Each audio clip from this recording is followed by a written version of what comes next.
8 simple hacks for a smarter life. At the pool, someone's watching is not a plan. Anytime kids are near a pool, lake, or ocean, assign one adult as the water watcher before the fun starts. Make it explicit. Their whole job is to watch the water and the kids in it. Not prepping snacks, not catching up with friends, not half listening from a chair. The danger zone is the fuzzy assumption that another grown-up must be watching, so remove the guesswork and put one person on duty. Set the job up like a designated driver. The watcher stays sober and alert, with eyes on the water. The phone can be nearby for an emergency call to 911, but it is not for scrolling or texting. A single read and reply text can steal the moment that matters. If you have more adults around, rotate the role every 15 to 20 minutes so nobody zones out. Say the handoff out loud, "You're watching now," then the next adult takes over with fresh attention. Your skincare shelf can be way simpler. If your goal is healthy, comfortable, normal functioning skin, start with the basics. Keep it moisturized and protected from UV exposure. That's the part brands can make feel complicated, but the core idea is simple. Healthy skin does not have to look glassy, wrinkle-free, or poreless. It needs to feel comfortable and do its job as a barrier. Build the routine like a small checklist, not a crowded shelf. A gentle cleanser, a plain moisturizer, and sunscreen. Then back that up with real-life sun habits, like a hat, a scarf or long sleeves, sunglasses, shade, and avoiding the strongest UV hours when you can. Moisturizer helps support the skin barrier, especially because dry skin can make that barrier more vulnerable. UV exposure can stress it too, so sunscreen is only one piece of the plan. One no can freeze the whole plan. Set this expectation. If someone blocks a plan, they also bring an alternative. A roadblock can be real and reasonable. Maybe the plan lacks budget, time, or help, but a roadblock with no detour just feels frustrating and unfair, because everyone is still trying to reach the same destination. Here's the phrase to use. What's the detour? Keep it calm, not accusatory. If your kid rejects the full break childcare plan, ask what they suggest instead. If your partner can't do the soccer pickup because a meeting landed there, ask for the detour. If a friend keeps shooting down birthday trip ideas, ask them to propose a workable version. The alternative does not have to look like the original plan. It can be a totally different approach, or a way to handle a problem nobody had named yet. The point is simple. Don't just be the person saying, "That won't work." Help the group keep moving. Overwhelmed? Don't just push harder. First, treat the crisis as a signal to upgrade, not a verdict that you're failing. When your old coping style can't keep up anymore, the answer usually isn't to swim harder. It's to build a more sustainable way to handle what life is asking of you. Next, get curious. What skill or resource is missing here? Maybe you need a calmer nervous system tool, a clearer boundary, fewer responsibilities, a book or video that teaches a specific skill, or a real conversation with someone who can help. The picture is, stop trying to tread water with bare hands. Add a life jacket, a paddle, or a better boat. Tell your people you are not okay. Let support in, and test a different move instead of repeating the same move with more force. Keep it small enough to do today. A call, an honest message, a task you drop, or a new skill you practice. That is how overwhelm becomes a place to add capacity, not just another day of muscling through. Summer can slip by unless you plan for what you want from it.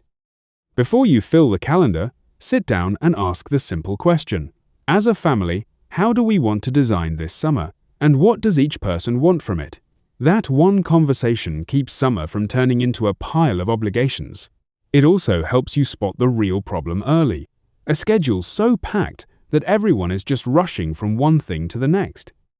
Then decide the pace, not just the activities. Ask, what kind of rhythm do we want? How much energy do we actually have? And how full do we like our days to be? Some families love the grab your bag, we're going here, then there feeling. Others need big open spaces between plans. If that is your household, build the margin in on purpose. Blank afternoons, slower mornings, or unscheduled time after a busy outing. The goal is not to copy someone else's perfect summer. It is to make a summer that fits the people actually living in your house. Your next little adventure may need a companion. Here's the simple formula. Don't just pick the place, pair the place with a person. A special experience plus a special companion is more likely to turn into a real memory because it gives the outing a social anchor. You are not only doing the thing, you are strengthening a relationship and making the week feel different from every other week. Make the invitation easier on yourself. If you already have an outing in mind, don't wait for the perfect setup. Buy an extra ticket so you have a reason to offer it. Use a guest pass when there is one, or choose events where a friend may already be nearby.